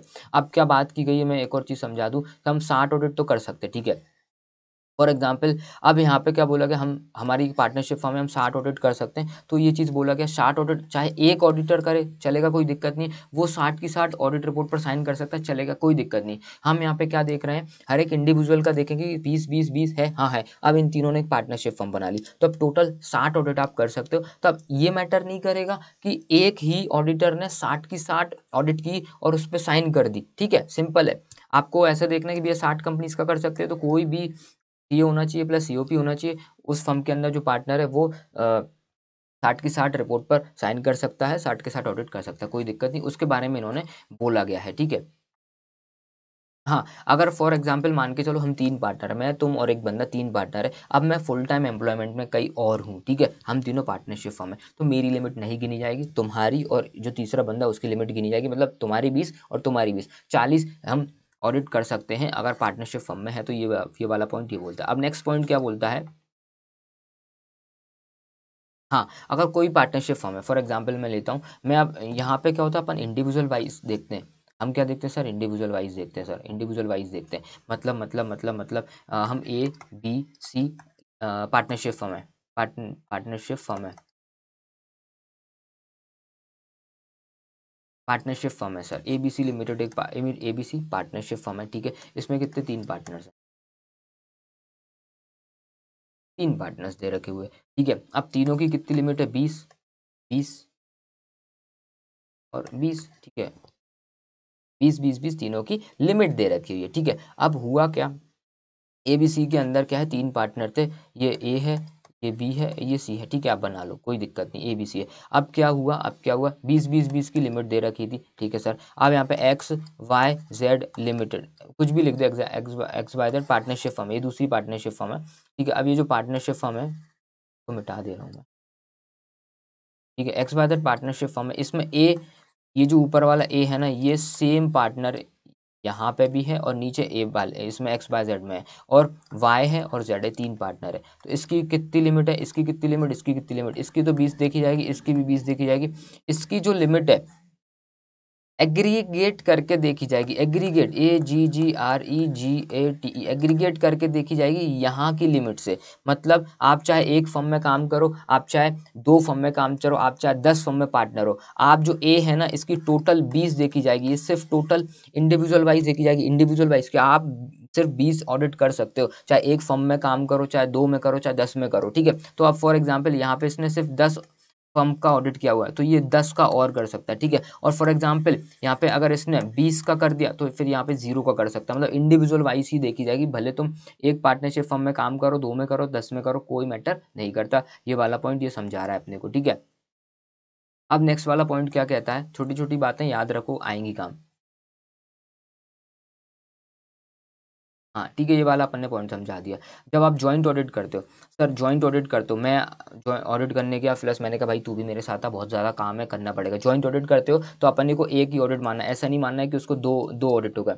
मैं और तुम साथ में एक जॉइंट ऑडिट कर रहे हैं तो उसको सिर्फ एक ऑडिट काउंट किया जाएगा, सिंपल सी मैटर है। अब एक और चीज़ बोली गई है, कुछ और चीज़ आपको बता देता हूँ। फॉर एग्जाम्पल मैंने मैंने क्या किया हुआ है, फॉर एग्जाम्पल रिलायंस है, रिलायंस का हेड ऑफिस है, हेड ऑफिस का भी मैंने ही ऑडिट किया हुआ है, और इसकी क्या ब्रांचेस थी, ब्रांच 1 है, ठीक है, ब्रांच 2 है, ब्रांच बहुत सारी ब्रांचेस हैं, ठीक है, ब्रांच 3 है। तो मैंने क्या किया, हेड ऑफिस का भी ऑडिट किया हुआ है और इस ब्रांच का भी ऑडिट किया हुआ है, तो अपन क्या बोलेंगे, ओवरऑल हमने सिर्फ एक ऑडिट काउंट किया जाएगा, ठीक है। आपने हेड ऑफिस का किया है प्लस ब्रांच का, क्या एक ब्रांच का करो, 2 का करो, 3 का करो, उससे कोई मैटर नहीं करेगा, हम ये मानेंगे हमने एक ही ऑडिट किया गया है, ठीक है। एक चीज़, अगर आपने सिर्फ एक ब्रांच, सिर्फ इस ब्रांच का ऑडिट किया गया है, सिर्फ इस ब्रांच का, हमने हेड ऑफिस का ब्रांच ऑडिट नहीं, हेड ऑफिस का ऑडिट नहीं किया है, हमने सिर्फ एक ब्रांच का ऑडिट किया है, तो इसको भी अपन एक काउंट करेंगे, सिंपल है। समझे, एक बार और समझाता हूँ।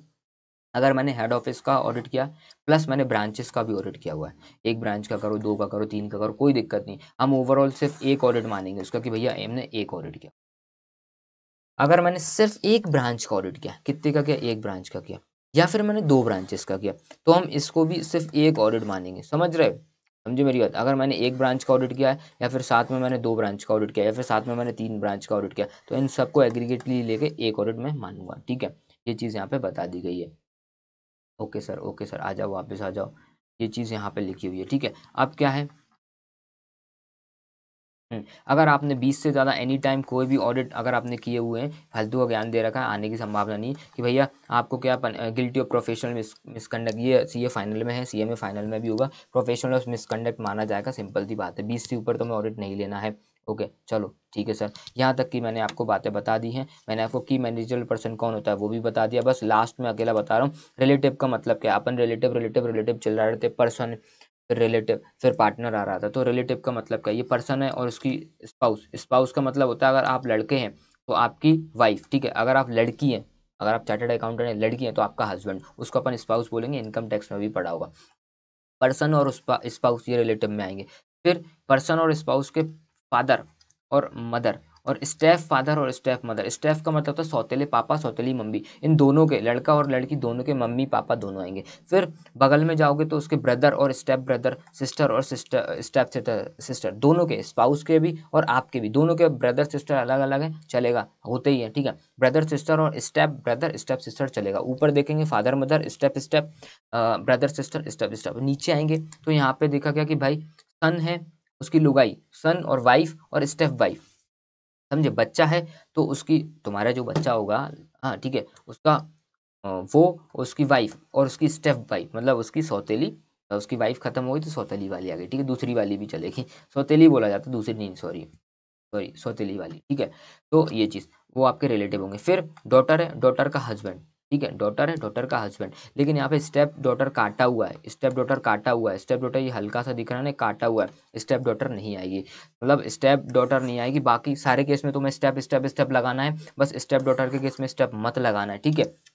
बस ये रिलेटिव का कोड, ये रिलेटिव की क्या है डेफिनेशन है। बस दो चीज़ और पढ़ा रहा हूँ 2 मिनट के अंदर अंदर, फिर अपन एंड करेंगे इस लेक्चर को। ओके, भारी लग रहा होगा, बस धीरे धीरे हौले हौले पढ़ेंगे, हौले हौले धीरे धीरे पढ़ते चल, हौले हौले धीरे धीरे पढ़ते चल, ठीक है। एच पॉइंट क्या कहता है, अगर कोई पर्सन कन्विक्टेड बाय कोर्ट है on offence involving fraud and a period of 10 year has not been lapses from the date of conviction, मतलब अगर मैं ऑडिटर हूँ, मेरे को जेल हो गई 10 साल की, सॉरी 10 साल की नहीं, अगर मैंने कुछ फ्रॉड किया गया है, मेरे ऊपर केस वेस हो गया, सब कुछ हो गया, तो और मैं जेल वेल भी चला गया हूँ, नहीं चला गया, उससे मतलब नहीं है। मैंने क्या किया गया, मैं फ्रॉड में इन्वॉल्व हूँ और कोर्ट ने उसको डिक्लेयर कर दिया कि मैंने फ्रॉड किया हुआ है, ठीक है। अब यहाँ से कोर्ट ने मुझे फ्रॉड, एक मिनट,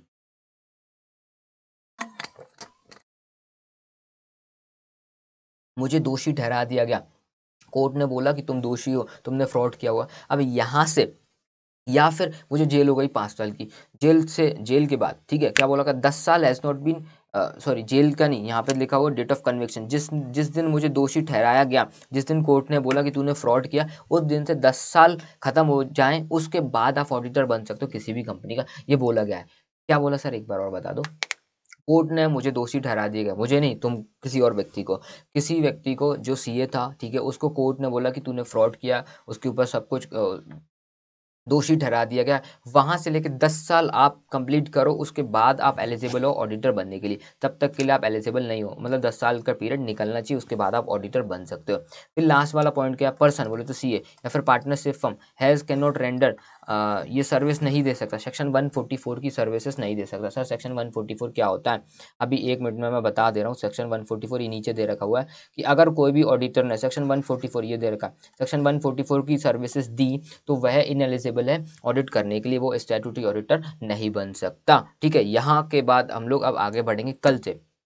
चलो, पेशेंस रखो, शांति रखो इस लेक्चर में, मतलब अभी ये जो चैप्टर है ना, मैं तो मैं बता दूं, सेक्शन 144 बहुत आसान है, सेक्शन 143 ज़्यादा कुछ काम का नहीं है, आसानी से हम लोग कर लेंगे। सेक्शन 143 टॉयल, मतलब छोटी छोटी चीज़ें दे रखी हुई। सेक्शन 143 टॉयल वो फ्रॉड रिपोर्टिंग से रिलेटेड है, बाकी ज़्यादा कुछ बचा नहीं, चैप्टर बहुत आसान, छोटा सा चैप्टर बचा हुआ है, छोटा सा पोर्शन बचा हुआ है, हम लोग कल इसको कंप्लीट करेंगे। दैट मीन्स मेजोरिटी 10 नंबर का हमने, चार चार एक लेक्चर हुए होंगे अभी तक, चार एक लेक्चर में हमने कितना कंप्लीट किया हुआ है, आराम से आराम से आराम से आराम से हमने कितना 10 एक मार्क का हमने कंप्लीट कर लिया हुआ, ठीक है।